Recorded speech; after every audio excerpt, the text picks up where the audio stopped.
সচিব পদে বদল এবং শিক্ষা দপ্তরের শুধু তাই নয়, রাজ্য প্রশাসনে বড়সড় রদবদল। রাজ্য প্রশাসনে একাধিক দপ্তরে সচিব পরিবর্তন করল নবান্ন। সবথেকে গুরুত্বপূর্ণ, শিক্ষা দপ্তরের বহুদিন ধরে থাকা মনীষ জৈনকে সরানো হলো। নতুন সচিব হলেন বিনোদ কুমার। রাজ্য প্রশাসনে বড়সড় রদবদল, একাধিক দপ্তরের সচিব পরিবর্তন করল নবান্ন। অবশেষে শিক্ষা দপ্তরের সচিব পদ থেকে সরানো হলো মনীষ জৈনকে। রাজ্য প্রশাসনে বড়সড় রদবদল, অবশেষে শিক্ষা দপ্তরের সচিব পদ থেকে সরানো হলো মনীষ জৈনকে এবং সেখানে নতুন সচিবও ইতিমধ্যে নিয়োগ। কে হলে নতুন সচিব, মনীষ জৈনকে কোথায় পাঠানো হলো, কোন কোন দপ্তরে বদল হলো, আরো বিস্তারিত জানাবে আমাদের সঙ্গে রয়েছে আমাদের প্রতিনিধি সঞ্জু সুর।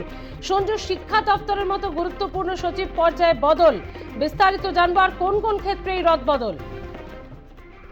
দেখো, ভোট মিটে যাওয়ার পর থেকেই মনে করা হচ্ছিল যে সচিব পর্যায়ে বড়সড় রদবদল হবে।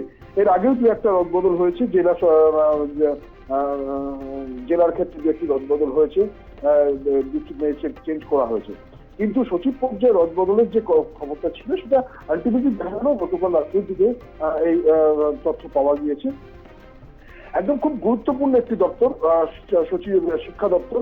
তুমি জানো যে শিক্ষা নিয়ে যে দুর্নীতির অভিযোগ এবং যে দুর্নীতির অভিযোগে ইতিমধ্যে শিক্ষা দপ্তরের একাধিক মানুষজন, মন্ত্রী, প্রাক্তন মন্ত্রী সহ একাধিক দপ্তরের আধিকারিকরা তারা এই মুহূর্তে জেলে রয়েছেন। এবং এই শিক্ষা দপ্তরের যিনি সচিব ছিলেন, প্রধান সচিব ছিলেন মনীষ জৈন, তাকেও বেশ কয়েকবার কেন্দ্রীয় এজেন্সি তলব করেছে, জিজ্ঞাসাবাদ করেছে। এই মনীষ জৈনকে নিয়ে অনেক প্রশ্ন হচ্ছিল। অবশেষে দেখা গেল ভোট মেটার পরে সে মনীষ জৈনকে সরিয়ে দেওয়া হলো। মনীষ জৈন প্রধান সচিব ছিল শিক্ষা দপ্তরে, তাকে শিক্ষা দপ্তর থেকে সরিয়ে উত্তরবঙ্গ উন্নয়ন দপ্তরে পাঠানো হয়েছে। শিক্ষা দপ্তরের নতুন প্রধান সচিব করা হয়েছে বিনোদ কুমারকে। এই বিনোদ কুমার আইএএস, তিনি কিন্তু ছিলেন পুর ও নগর উন্নয়ন দপ্তরের সচিব। সেখান থেকে তাকে একেবারে বেশ ভালো রকম বলা যেতে পারে পদোন্নতি করে প্রধান সচিব করা হলো শিক্ষা দপ্তরের। এর পাশাপাশি পুর নগর উন্নয়ন দপ্তর, যেটা বিনোদ কুমার হাতে ছিল, সেই দপ্তরে দেওয়া হয়েছে আইএএস গুলাম আলী আনসারি। এছাড়া আরেকটি বড় পদোন্নতি বলা যেতে পারে পিবি সেলিম। তিনি দীর্ঘদিন ধরেই মুখ্যমন্ত্রীর যে দপ্তর, সেই দপ্তরের দায়িত্ব ছিলেন, মনিটরিং সেলের দায়িত্ব ছিলেন এবং বিদ্যুৎ পরিষদের অধিকর্তা ছিলেন। রাখার পাশাপাশি জিটিএ নতুন একটা দায়িত্ব দেওয়া হয়, জিটিএ অ্যাডমিনিস্ট্রেশন, তার সচিব করা হয়েছে, না মাফ করবে, নতুন সচিব করা হয়েছে বিজয় ভারতকে। কিন্তু পিবি সেলিমকে বিদ্যুৎ পর্ষদের অধিকর্তা রয়েছেন, মুখ্যমন্ত্রী দপ্তরের সচিব রয়েছেন, একাধিক দপ্তর তার সাথে তুলে দেওয়া হয়েছে। খাদ্য দপ্তরের সচিব, বিশেষ সচিব করা হয়েছে অমিত রায়চৌধুরীকে। এই অমিত রায়চৌধুরী দীর্ঘদিন ধরে রাজ্যের পক্ষ থেকে যে নির্বাচনী কমিশন রয়েছে, সেই নির্বাচন কমিশনে উচ্চশিক্ষা দপ্তরের সচিব পদে বদল করা হয়েছে জয়শ্রী দাশগুপ্ত। দীর্ঘদিন ধরে তিনি জেলা শাসক পদে ছিলেন।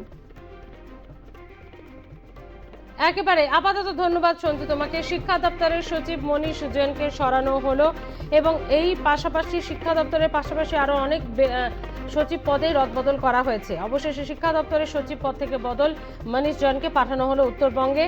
নতুন সচিব পদে এলেন আরো বেশ কিছু গুরুত্বপূর্ণ বিষয় জানা যাচ্ছে যে আইএএস বিনোদ কুমার যেমন এই দায়িত্ব নিয়েছেন, অন্যান্য দপ্তরেরও সচিব পদে বেশ কিছু ক্ষেত্রে রদবদল হয়েছে। তিনি পুর এবং নগর উন্নয়ন দপ্তরের প্রিন্সিপাল সচিব পদে ছিলেন, এবার নতুন দায়িত্ব সামলাবেন বিনোদ কুমার।